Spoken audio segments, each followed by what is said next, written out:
تاریخ ولټوئ، د خپلو ادارو تاریخ ولټوئ چې دوی له د جرأت او بهادرۍ الله اکبر په ټوله دنیا کې نوم ورکړی شوی دی چې د پاکستان فوج په نمبر 1 دی، ادارې په نمبر 1 دی.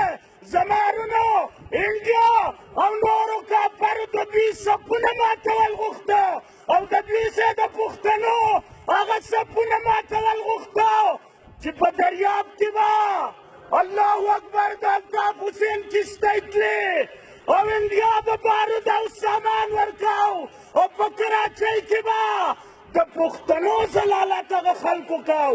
چا پې خلاص کړو، چا پې ډله وکړه، سیکورټي فورس یې راغی، بتۍ ختم، ټیکس ختم، کراچۍ زموږ کور دی.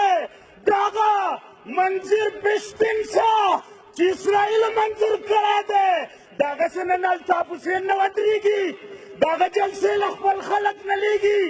ای ساده پښتنو، تاسو د خالد بابا نوسو، د خالد بابا د تورې وارثانو.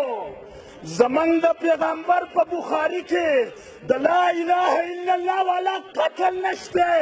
زمونږ د محمد رسول الله زلفران زمونږ په جامه کې بدنام شوې.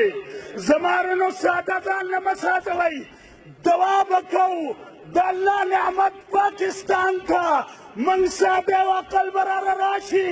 خو چې کله انګریزان او انډیا والا په موږ باندې فوټبالونه وکړي نو موږ له به عقل راشي.